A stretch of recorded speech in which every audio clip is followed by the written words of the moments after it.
बिस्मिल्लाहिर्रहमानिर्रहीम। अस्सलाम वालेकुम। आज हम बहुत ही यमी सा बटर स्कॉच डिलाइट बना रहे हैं। बहुत मज़े का बनता है ये, और बिना केक के इसको हम ब्रेड से बनाएंगे। इसके लिए कोई केक वगैरह आपको नहीं बनाना पड़ेगा। सबसे पहले हम इसका आलमंड क्रंच बनाएंगे, जिसके लिए 3/4 कप चीनी चाहिए। ये 3/4 का मतलब है पौन कप। ये चीनी पैन में डाल दें। मैंने अभी चूल्हा ऑन नहीं किया।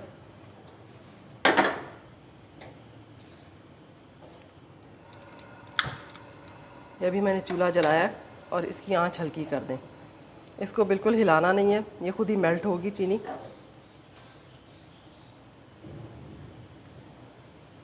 इसका कैरेमल बनाना है और फिर इसमें आलमंड डालेंगे हम। ये मैंने मोटे मोटे कूट के रखे हुए हैं। साबुत भी डाल सकते हैं आप इस तरह से भी डाल सकते हैं, आपकी मर्ज़ी है। ये चीनी मेल्ट हो जाए तो फिर ही मैं ये डालूँगी इसके अंदर। जब तक ये चीनी मेल्ट हो रही है, अब ये मेल्ट नहीं हुई, इसको टाइम लगेगा।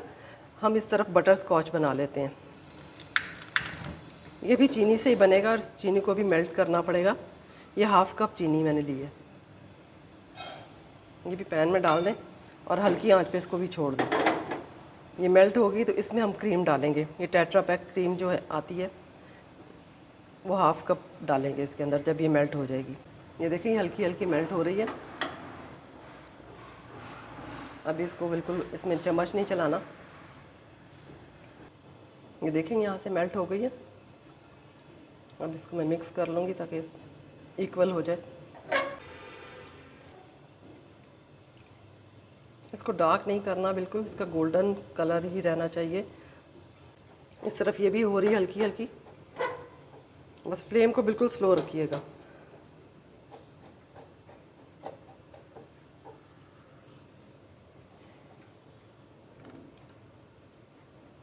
एक ट्रे को ग्रीस करके रख लिया हुआ मैंने, जिसमें हम आलमंड वाला क्रंच डालेंगे।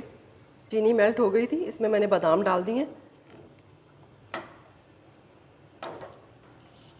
ग्रीस लगी ट्रे के अंदर फैला देंगे।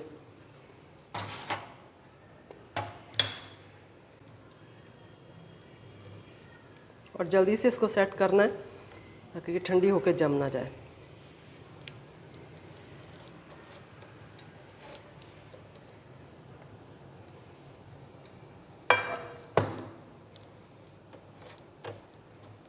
कोशिश करें पतली लेयर लग जाए इसकी।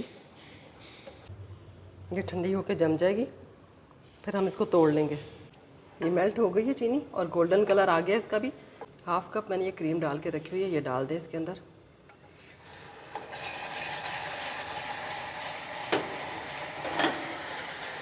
इसको चूल्हे से हटा लें और अच्छी तरह मिक्स कर लें। ये अगर गाढ़ा सा हो जाएगा इसके अंदर, चीनी दोबारा जम जाएगी तो ये मेल्ट हो जाएगी। अच्छी तरह से सारी क्रीम डाल दें।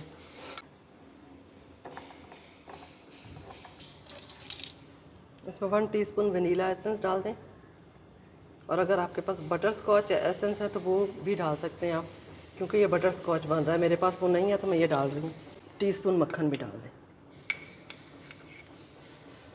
बस इसको थोड़ा सा पका लें, बटर मेल्ट हो जाए, बस इसको एक साइड पे रख देना।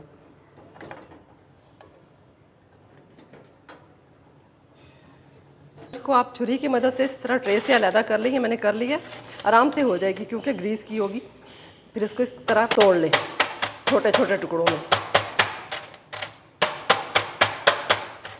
ये क्रंच मैंने तोड़ लिया सारा, देखो छोटा छोटा कर लिया इस तरह से। अब इसको आप जब तक हम बाकी का प्रोसीजर करते हैं, इसको फ्रिज में रख दें। ये ब्रेड के मैंने 6 स्लाइस लिए हैं। हम एक और लेयर लगाएंगे तो पूरे 6 स्लाइस या 7 इसके अंदर जाएंगे। वो आप देख लीजिए आपकी कितनी बड़ी डिश है, किस तरह से सेट करना है। मैंने इस तरह से साइड्स काट के और इसको सेट कर दिया है। कुछ इस तरह से किए हैं मैंने, जैसे भी सेट होता है आप कर लें। और इसको दूध के साथ सोक कर लें अच्छी तरह से।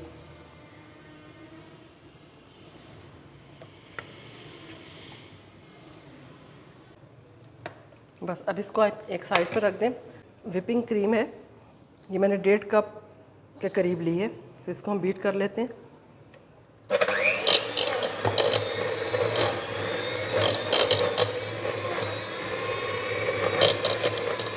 मैं मिलती हूँ आपसे बीट करके इसको। ये चिल होनी चाहिए, ठंडी होगी तो बहुत अच्छी से बीट होगी फिर। ये देखिए क्रीम बीट हो गई है। अब ये हमारे पास एक क्रंच भी तैयार है और ये कैरेमल सॉस भी तैयार है, बटर स्कॉच सॉस। इसमें से आधी हम इस क्रीम में डाल देंगे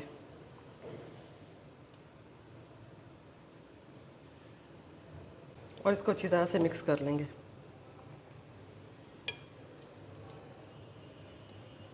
ये हो गई है मिक्स। ये जो ब्रेड हमने सोक करके रखी हुई थी दूध में, इसके ऊपर ये क्रीम लगा देंगे।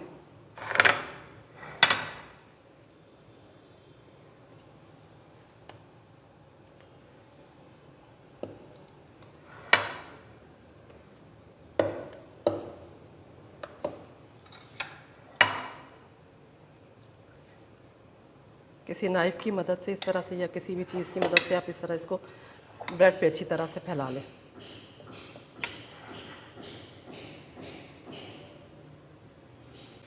इसके ऊपर ये क्रंच डाल दें, आलमंड क्रंच।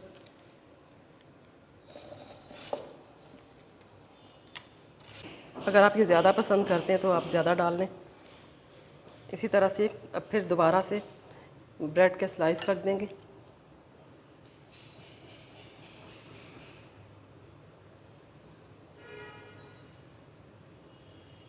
और दूध से फिर से सोक कर देंगे इसको।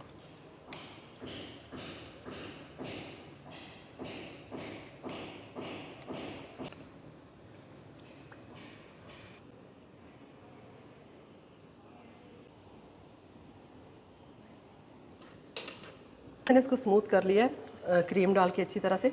अब ये जो बटर स्कॉच बचा हुआ था हमारे पास, इसको हम डेकोरेशन के लिए इस पाइपिंग बैग में डाल लेते हैं और नीचे से बारीक सा कट लगा लें। और ये देखें,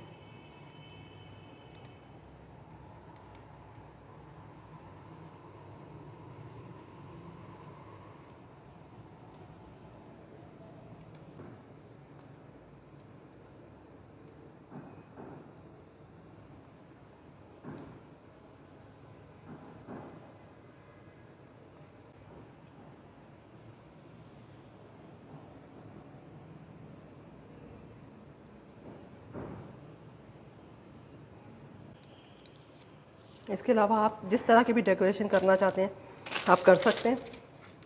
अब ये जो क्रंच हमने बना के रखा हुआ है, आलमंड क्रंच, इसको साइड्स पे लगा दें। ये हमारा बटर स्कॉच डिलाइट तैयार है। बहुत ही मज़े का बनता है। ब्रेड कोई पहचान नहीं सकता कि इसमें आपने ब्रेड डाली हुई है। तो ज़रूर बनाइएगा, फैमिली के लिए, पार्टीज़ के लिए, दावतों के लिए। बहुत अच्छा लगेगा आपको। रेसिपी पसंद आए तो लाइक, शेयर और सब्सक्राइब कीजिएगा।